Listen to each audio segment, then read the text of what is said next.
GrimForest. Is it as easy as people say it is?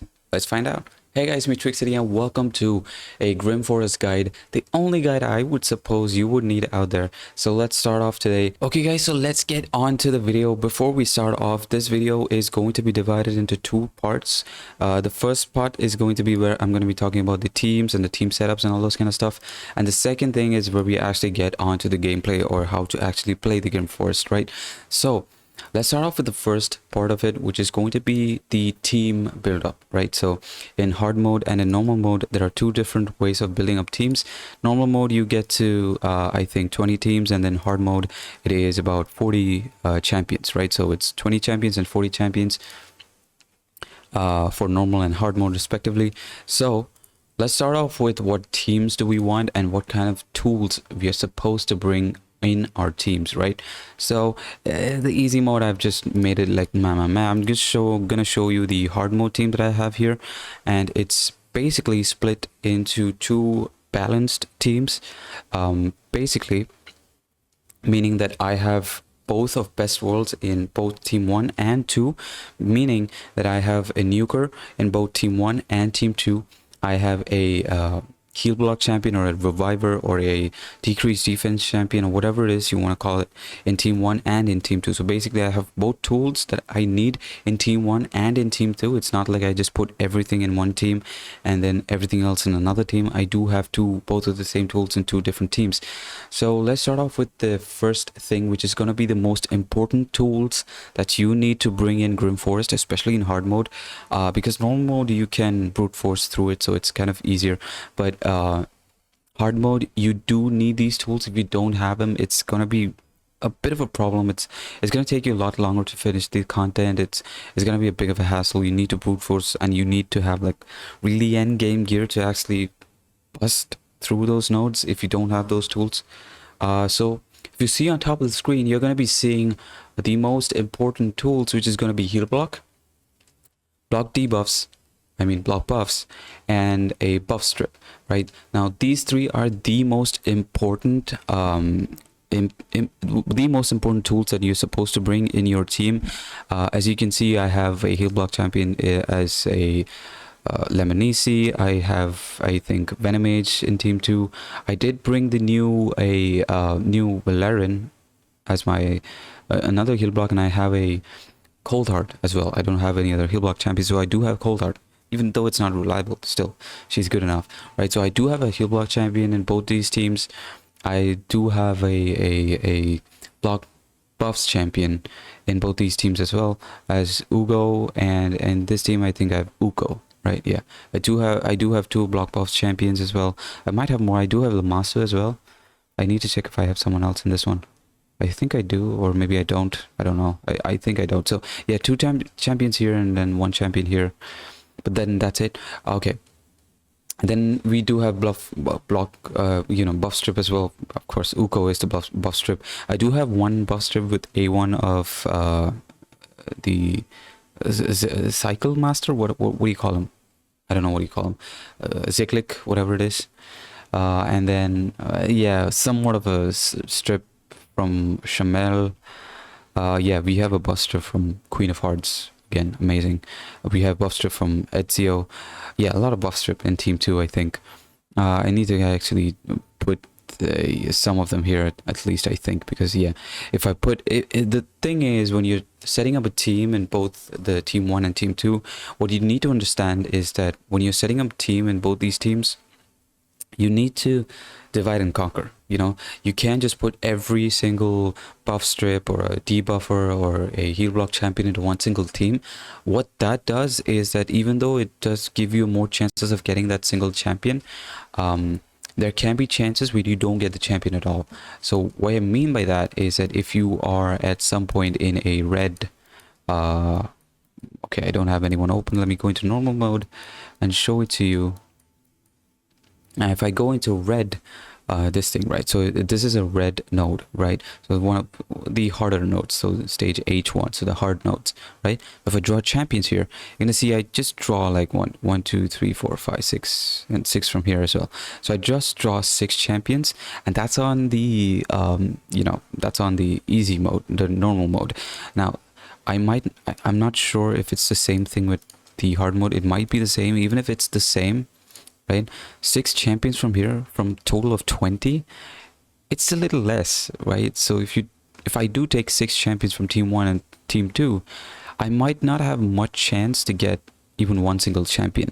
Now, if I have both of them, yeah, there is similar, the same chance. I don't exactly know how the chances work, but I feel like it's better to have both champions spread out, because you might have more chances to get them, right? In both the teams. Since it's in both the teams, you might have at least a small chance of getting them in both the teams, right? So I would say it's better to actually spread off the champions rather than keep them in one single team. So that's the first thing. Now, the next tools that you can bring, which is going to be, I would say, somewhat more important, or somewhat more luxury, or it actually helps you or your team in the future. If you do, if you have finished almost all of the, I would say all of the nodes, but there are some nodes that you're unable to finish. Like if you can see, I have some nodes, the purple nodes, that I'm not able to finish, which I will progress into. I'm not in a rush to actually finish it, but yeah. If you're not able to finish them, some tools that will actually help you to get that edge, especially for hard and these purple nodes, which are going to be, one, a turn meter steal or a turn meter decrease champion. Then you need to have a block active or a block passive skill champion, and then a decrease speed champion. Now the decrease speed is not going to be that effective, but the decrease turn meter, a steel turn meter, and the block buffs or block active skills are going to be really, really, really good. Why? Because it's not important to actually have it, but it is really, really, really useful to have it. Well, decrease turn meter actually doesn't let your opponent take the turn meter at all. So there are a few champions, I would say, like a few nodes. I don't think I've encountered them here somewhere. I don't have this. So there is a Marichka Taras team. There is a Noel Sir Nicholas team. There are like a lot of teams like that. I think this is it. Yeah, this is a purple node right now. So I think every single rotation you get some of these teams mixed up in the nodes, in the normal nodes, and then they go back into the purple nodes, right? So this Marichka Taras team, it's so bad. Like I don't know if I can ever finish this, like at any point. It's really tough to actually get rid of this team. But what I would suggest you could do is, if you do have decreased turn meter, you could control the whole team, right? You could keep controlling the whole team. Marichka is the only one who's going to keep taking turns, right? And then what you can do is, once you do have all of these 4 people controlled, they're not going to take any turns because of the decreased turn meter. Then you can just nuke the Marichka. If you nuke the Marichka, you just end the game, right? Like the round is done. Marichka is the one that you need to be taking care of. You don't need to take care of these 4 people. So you could just nuke down Marichka while you turn meter decrease the other champions, right? Mainly Taras in this case.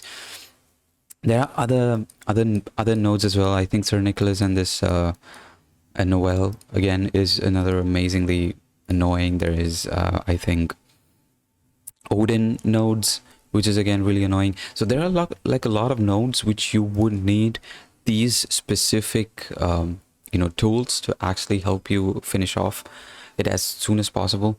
So having them would be really good. Decrease speed is not going to help you with bosses, and with bosses basically turn meter decrease, nothing is going to work against them.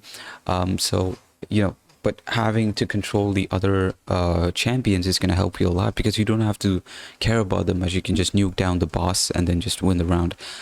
That's all that matters, right?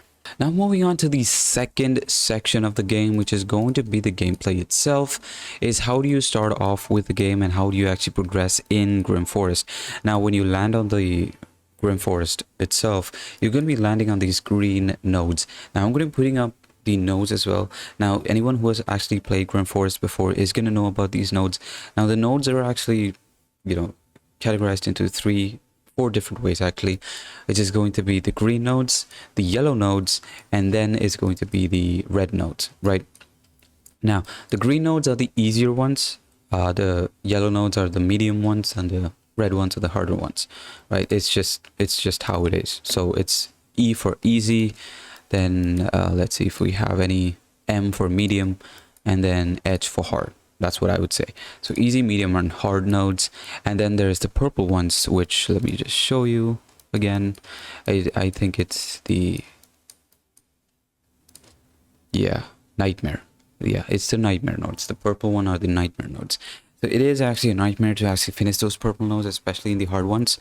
So I would suggest to keep grinding as much as possible so that you can get to that hard purple nodes. And then the purple nodes, even though the rewards are like really amazing what you get there, but still you still have time to actually take them out if you do finish off your Lashun and stuff, right? So let's start off with the gameplay and how to actually start it off with. Now, as you've seen the nodes, that is how you're supposed to progress in the game. Now, you're supposed to go through all these section nodes as much as possible. And what you're supposed to be trying to find are these chests. Okay, so these chests with the grass on it, right? Those are your curios. So these are the something I would call relics, right? And these curios are something that gives you different bonuses. So if you can see, this one decreases speed, right? This one gives you poison cloud. This one, does a lot of debuffs to the enemy every turn. This one decreases defense. This one decreases resistance and all this kind of stuff. I'm not going to be talking about curios that much as of now. I will be ranking these curios later on in the game, but let's move on. But curios is the first thing that you should be going for as much as possible. Once you start getting these curios, you should be going for the curios altar, right? The altars that actually kind of unlock these curios for you, so you get more slots. So as you can see, I've unlocked 4 slots here. I have a lot more to go through. So yeah, these ones. So the curios altar, right? Now these are the ones that actually give you more slots. As you can see, I've unlocked 4 out of 5. There's an aid altar and there's a redraw altar as well. I'll talk about these things as we move on. But the curio altar, you got 4 out of 5, and basically once you get 5 out of 5, you get to equip all of these curios and basically help your champions do better based off on the curios that you use. Now, that's the first thing. Now, once you start progressing through and try to get as much curios as possible, what I would suggest is to refrain from killing bosses, right? These boss nodes, you try to refrain from defeating them as much as possible. Try to finish as much wave content as possible. These small nodes, these wave nodes are the nodes that you should be going for. You shouldn't be going for chests. You shouldn't be going for bosses. You shouldn't be going for treasure troves. You shouldn't be going for the mimic chests.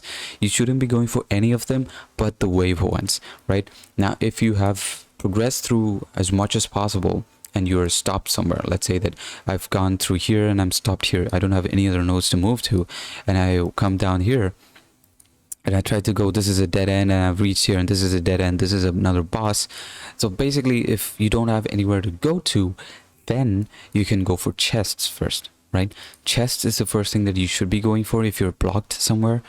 And if you're not able to, if you still, it's not a chest that you're going for, then you could go for a boss, right?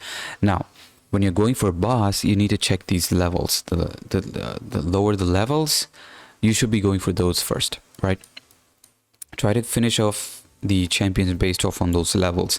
So the lower level ones are the ones that you should be going for first, and then you can go for the next ones, depending on how you finish off your, map, right? But yeah, suggestion is to go for as much as possible for these smaller nodes and then the boss nodes. And then what you should be doing is, once you're defeating these boss nodes and you keep progressing, keep the mimic chests and the main boss nodes, these treasure trove chests, these treasure trove chests. Let me see if I can unlock one for you guys. What's this guy's name? Yeah, the Trove Master, right? The Trove Master, you keep them, you don't fight them, okay? You go for bosses with curios, especially with curios, okay? You go for bosses with curios, you go for normal bosses who are kind of, blocking your way. And then once you're done with all of those, you have nothing else to do, you don't seem to find much, then you go for the you know, actual bosses, you know, these normal small bosses and stuff. Now, once you're done with all of these smaller bosses and all the kind of small wave notes and stuff like that, the thing that you should be aiming for is to go for the champions, which actually unlock the Lashun. So you see there's 3 crowns, right? So basically, if you do destroy those, I think this was one of the bosses. Yeah, this was one of the bosses which had those crowns. So try to defeat these bosses as you go on progressing, and try to unlock Lashun, right? So once you defeat these bosses and unlock Lashun, and you see these bosses, when are you supposed to be fighting these bosses? Well, so I'm going to be referring to Lashun's 4 minions as the 4 horsemen, right? So you have 4 people, it's going to be called the 4 horsemen. Now, when are you supposed to go for the 4 horsemen, and when are you not supposed to go for them? Basically, when you go into a horseman boss and you try to fight these horseman boss and you're losing them, that's when you're supposed to back out and go for the mimic chests, right?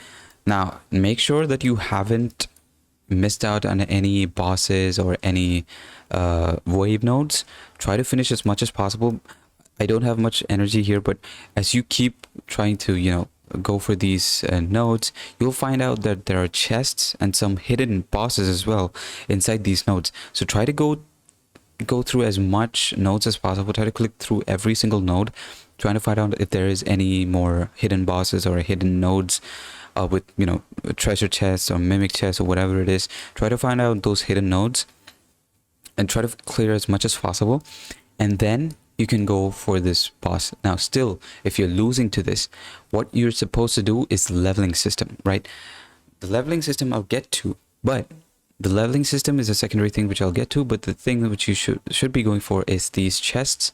Then if you're still not able to actually progress through the boss, then you should supposed to go for the Trove Masters. And still, if you're not able to, you know, pass the what I would call the 4 horsemen, you should play around with your curios. Now, playing around with your curios, buying them in vendor shops, try to get as much better curios as you can. And still, if you're not able to progress through it, I'm sorry, your account is not progressed enough, so you need to actually upgrade your champions or get better gear on those champions to actually get through this. Right, now, let's go through the actual way of progressing. Now, let's say that if you are able to finish off Lashun and his 4 horsemen, first of all, you finish his 4 horsemen and then you move on to Lashun. You finish off Lashun, you get the 4 nodes, and you finish off the 4 nodes. It's as simple as that. Now, how do you do that? It's not as easy as you say it is. How do you do that? Now, that comes on to 2 different things, which is going to be the leveling system and then the curios. Now, we're going to sit on this screen for some time, and I'm going to tell you guys how to actually progress through this. So first of all, let's talk about leveling systems, right? So when we are leveling, there are going to be different cards that you'll be choosing every single time you level up, which is going to be the uncommon ones, there are the rare ones, and then there are epic ones, right? So you see there's rare ones and there's epic ones, and then there are legendary ones. Now, these legendary ones you get every single 10 level ups. Epic ones you get once you get up to like level 10 and above. You get, you know, epic ones, I think, and sometimes maybe in below level 9 maybe, but some you get more chances of getting an epic ones after you level 20 or maybe above level 10 sometimes. Rare ones you start getting above level 10 and sometimes in level you know, below level 10s. So it's basically a little bit more like, you know, chances of getting them. But as you keep getting them, if you see what I've chosen accuracy and speed, attack percent and speed. That's one thing. Resistance, attack percent, resistance, accuracy, speed, resistance, accuracy, and all that kind of stuff. If you can see, I've got about 580 resistance. Now, why did I go for 580 resistance? I'm not going to give you guys a separate guide on the 4 horsemen, because you don't need a guide on the 4 horsemen if you have this much resistance. Now, this is where the tools come in handy, is the heal block, the block buffs, and the buff strip. Because of the resistance, they're not going to put any kind of a freeze or a burn or any sort of bad debuff on you, and because of that you'll be able to take out the boss with just nukers. But granted, you do need to have about 600 resistance to actually do that, right? So if you have about 600 resistance, they have a really slight chance of putting those debuffs on you, and it becomes really more harder if you do have like a Movara or like a increased resistance champion in your side, or even if they have some resistance build on them. You're just gonna get all those, you know, you're gonna resist every single buff, I mean debuff, right? Now, accuracy is something that you can build.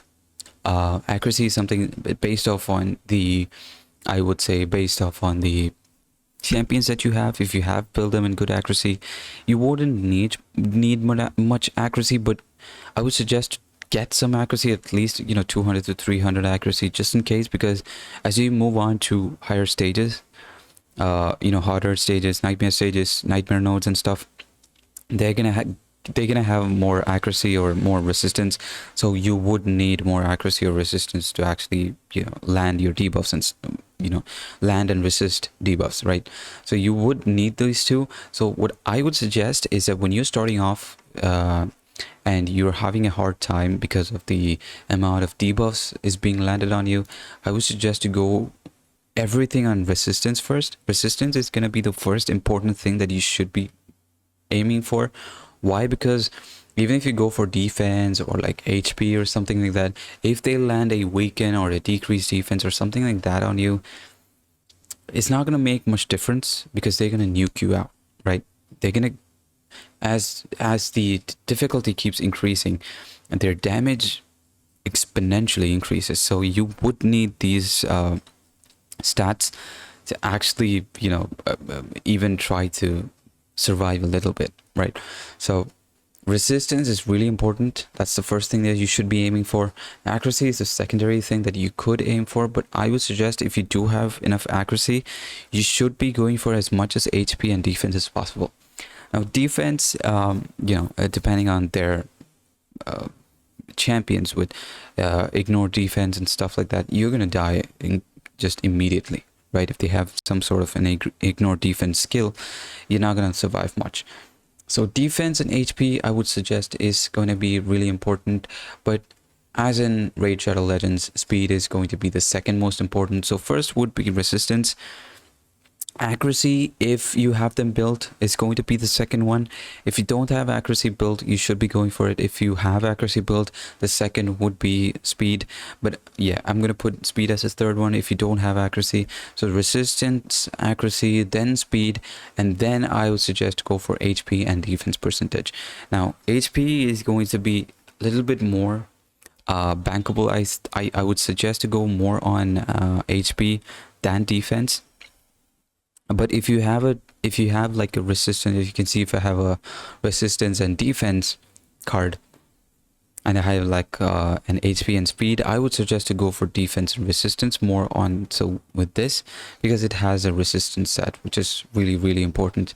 HP and defense go hand in hand, I would say. But if you do have, let's say that if this had like a HP and a resistance, this is always going to be the first thing that I would be going for. So resistance is the first stat that you should be going for. Second, again, as accuracy. Third would be speed. Fourth would be HP and defense, but HP more so than defense. Then if you already have, you know, a lot of HP, defense, a lot of these resistance and accuracy, I would still suggest to go for a little bit of accuracy and a little bit of resistance, or I would say a little bit of resistance and a little bit of speed, and then move on to, you know, ignore defense and crit damage and stuff like that. But again, it depends on your roster. The more general stuff is going to be resistance as much as possible, because if you do build them in about this much resistance, the 4 horsemen are not going to do much to you, right? They're going to resist everything. Now let me see if I can show it to you. I only have 280 resistance in this one, but if I go into the normal mode, let me just see if I can show it to you. Let me just show you guys with Lydia block debuffs. Now if you can see, he's not going to get the shield, he's not going to get the counterattack, I do have a block active skills here. The 280 resistance is still making me, landing some debuffs on me. So yeah, I would suggest to keep having resistance about like 400 to 400 and easy, I would say, and then like above 500 or 600 in hard mode at least, right? So having that much resistance is actually going to help you a lot. But I'm going to quit out here. I'm not going to keep playing this. This is just a showcase on how these 4 horsemen become kind of redundant if you have enough resistance in your team. I think this bone guy, Drognal, whatever this guy is, the skeleton guy is the only person who actually has nothing like that. Okay, so as you can see, he has a provoke, which again with the resistance he's not going to do much. And then he has a decrease attack and decrease defense. Again, with the resistance, he's not going to do much. Attack all enemies with the freeze. Again, with the resistance, he's not going to do much at all. And he's stealing turn meter with freeze. So since you're not getting frozen, you're not going to do anything, right? So, and I think this is the only guy, once you hit him, I think he hits back. Is it not someone else? Let's see if it's this guy. Yeah, so yeah. Reflects 50% of the damage that you do to this skeleton. And then HP burn debuff will not reflect any damage. So if you have HP burn on this guy, he's not going to reflect any damage. But that's the only thing. But if you have a good healer with you, like in this case I have Donatello. Even if you don't have Donatello, you have Mavara. You have any revive champion like like Hilvi, or like a what was this girl's name? Duchess. If you have any Duchess or something like that, it's gonna be more than enough, I would say. So a revive champion with all the other damage dealers, you can have a poison or a HP burn champion to actually help you with this. But yeah, resistance is the only thing that you need to actually finish off all of these bosses. And Lashun, I would say. Lashun is also not going to do much to you. He's only going to entangle one of your champions. And if you have a turn meter booster, you don't have to care much. If you feel like your reviver is getting your reviver is the one who's actually being entangled, you can have another turn meter booster. Like in this case I have Donatello, again amazing champion to have. Hilvi is a good turn meter booster, and if Hilvi is the one who's getting tangled, I can bring in 2 champions who actually does revive, and then the rest of them can do whatever they want to. So yeah, basically all of these bosses become kind of easy when you have the resistance. Okay, now Curios is going to be the second most important thing after leveling up, which actually improves your performance of your whole roster. Basically, Curios, you can change it at whatever point you want to. So you can keep changing them. If you are stuck in one node, you can change it based off on that node. You can change up everything, right? Now, if you're trying to explore and stuff, I would suggest to go for this Phoenix Feather. I think you would call it Phoenix Quill.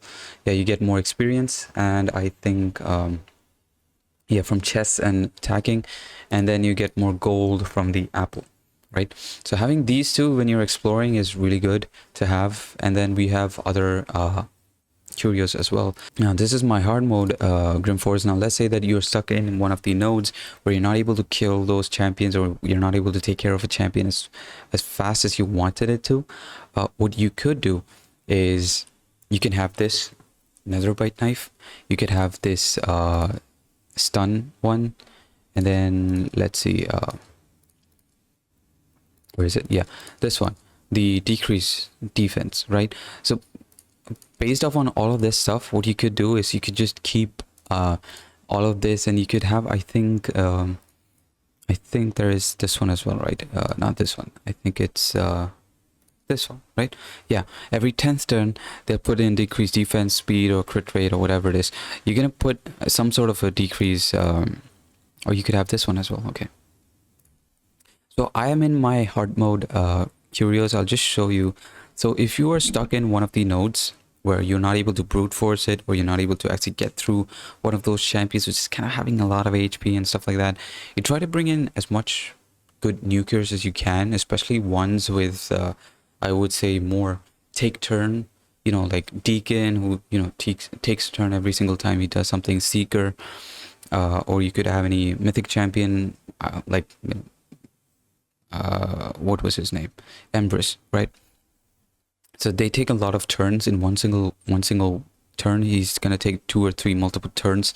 So what that does is that every single time you're gonna take a turn, these relics activate. So these curios, when they start activating, you're gonna get bonuses from them. So as you can see, this Netherbite is gonna take 5% of the max HP of 5 enemies. It's gonna take 5 enemies every 6th turn. So if 5 of my champions take 1 turn, and starting from the next champion, everyone is gonna take 5% damage. Now let's say that I have an Empress, I have a Deacon, Seeker, and all that kind of stuff. Every single one of my champion, if they're taking 2 turns, right? That's like in 3 champions, I'm taking 6 turns. That's like 1 proc of this. And then I go another a full turn from my whole 5 champions. And then the next champion that goes into, I'm going to take another 2 turns, which is going to proc another one. So basically, 1 whole round rotation of my champion, and the first rotation is going to give me 2 procs. So that's 10% max HP of 5 champions, which is really broken. And that's just assuming that they take a turn. Now, if they don't take a turn, if they're all decrease speed, or if they don't take a turn because my champions are faster, and let's say that my champions take 2 turns while they take one turn, right? That's like 3 champions taking, that's one proc, 2 procs, and I would say almost 3 procs, almost 3 procs of this Netherbite, right? That's 15% of their whole HP. Now that's one thing.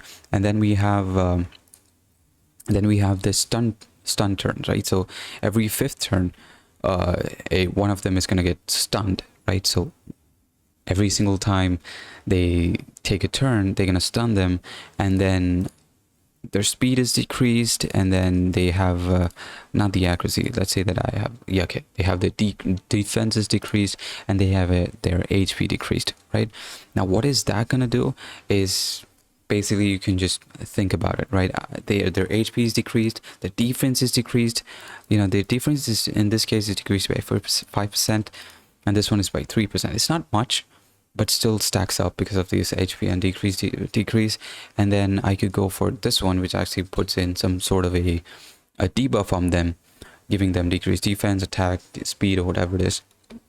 And that's gonna help me, even if it's a decreased crit rate, which would be really good because they're not gonna crit me, and they're not gonna hit me that hard. So yeah, having all of these stuff especially with this take more turns, it's actually gonna stack up a lot and gonna help me so much more than you think, right? So having these curios, trying to actually work these curios up. Now if you're gonna keep the same curios when you are, you know, trying to farm, you know, you have let's say you have this one, okay, so this one gives you more HP every single time, so you're healing yourself up.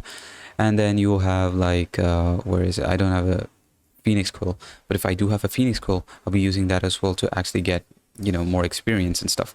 So if I'm using that on a node that I can complete, which kind of makes it redundant, right? Because I'm gonna get experience, yes, but I'm not able to finish that node initially. So yeah, basically that's the gist of it when you're starting off in the GrimForest. I'm just gonna go through every single thing that I have gone through. So basically, starting off from the first thing, which is going to be starting off with the deck, you're gonna have starting off with 20 or 40 champions depending on the difficulty. Now with the difficulty, you know, the tools that you need, again, I'm going to put it up on the screen. You would need a block buffs, a buff strip, or a heal reduction, not in a priority order, not in a order of the highest, the one that you need, top order or anything like that. These 3 are must-haves. And then you're gonna have the luxury buffs, I would say, debuffs, I would say, which is going to be the decreased turn meter, a decreased speed. It's not going to make much of a difference, but a block actives or block passive skill champion, which is going to be really important. I think we had Fallen, which was a recent one, which could be really good. Block active skills. I haven't used him yet, but once I use him, I will update the comments of this video telling you if he is actually good in most of these nodes or not. I would presume that he is really, really, really good, especially with his buffs, debuff spread, which is going to be really amazing. So yeah, that is there. Then we move on to the GrimForest nodes. You start off from the green nodes, then move on to the yellow ones, then move on to the hard ones.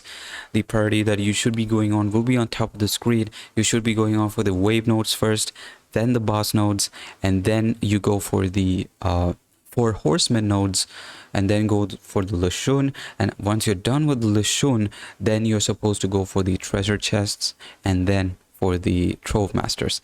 Now, once you're done with the Trove Masters, simply you go for the Nightmare nodes, finishing off your GrimForest map. Now, if there is any issues when you're trying to finish off the 4 horsemen or the Lashun, you could start off with the treasure chest first, and then you try to finish off the finish off the 4 horsemen. Right now, another tip for you guys is that if you have a Phoenix Quill in the shops, you should be going for the Phoenix Quill or the Apple of Avarice as much as possible, so that you get more of these Grim Gold. Yeah. And you get more experience, because what you should be aiming for is to go for level 30. And that's when you should be, once you reach level 30, and that's when you should be going for these bosses. And if you're not reached level 30 with these, you should be reaching level 30 as much as possible. And if you still haven't reached level 30, try to go for these hidden nodes as much as possible. And if you're done with everything and you still haven't reached 30, try to go for it as much with as much curious change as possible. You know, try to go for the decrease accuracy and increase resistance and all that kind of stuff, and try to finish off them. That's how you should be tackling GrimForest. Basically, it's much more easier than it does seem to be. It looks like a big map, a lot of stuff to go through, but it is actually really amazing if you start playing with it and you get to know that you can progress through them. Even if you have a mediocre kind of a roster, you will have a lot of chances of clearing all of these nodes, especially because of these stat bonuses that you're getting, which is actually going to help you a lot. So these stat bonuses are going to help you clear out at least 70 to 80%. Normal should be easy for most of the players. Even a new player out there should be able to almost finish up normal. Hard mode, even though it might be a little bit tougher than you think, once you get up to a decent amount of level 30 or something like that, I presume that you should be able to finish out GrimForest, no questions asked. Nightmare nodes might be a little bit more harder. It's more of an end game content, I would say. So you don't actually have to go for that one, but yeah, the rest of the stuff, the Lashun and stuff, it's really important, because you're gonna get like I think you get a 100 what do you call it, 100 Revenant shards. You get a Revenant pool, and you're gonna get Anaxia shards, but Anaxia is not that great, but still, you know, having them is really, really good. And all of these rewards is actually gonna help you, especially Mercurial gear, because that is one of the most meta stuff, which I'll just show you. I have it on my Arathia, who's my PvP champion, also my wave clear champion as well. But Arathia, she's having let me show you, she's having a 9-piece Mercurial. She's having almost a 100% with 260% 260% crit damage. She doesn't have any soul. Dude, if she gets a soul, oh my god, she's gonna do so much. Let me just show you an example of how amazing she is. Okay, she just clears team like it's nobody's business, right? Let me just show you. This is a mediocre team, but she is so amazing, especially with the 3 Mercurial stack. She just does such amazing stuff, right? I'm just gonna A1 here. Not gonna do much at all. I'm gonna go with this. She gets a block debuffs. I mean a block damage. That's it. that's it. She just took out the whole team or herself.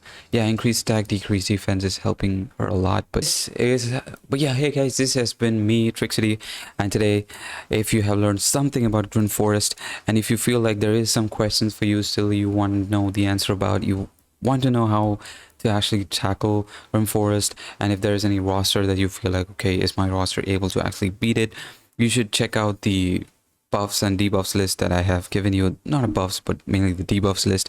If you do have those debuffs list, I'm 100% sure that you should be able to get through them. And if you're not able to get through it, I would suggest to have any sort of a champion that you have, any epic champions, especially rare champions. You know, Cold Heart is the one choice that I would say to go for, but otherwise you should be aiming for epic champions or legendary champions which actually have any of those debuffs, and try to level them up, get them up as much as possible, and then use them, right? Because it's gonna help you progress through GrimForest. You're gonna get so much rewards, you know. Even in the normal mode, you see we have a chaos dust, chaos powder, whatever you call it, chaos dust, and that's actually gonna give help so much, especially in an early game. It's really amazing. You know, these charms, it's gonna give you mercurial gear, it's gonna give you gemstones and stuff. It's not much, but it's really good, especially in vendor as well. You get a lot of large vendor is the one thing you should be going for again.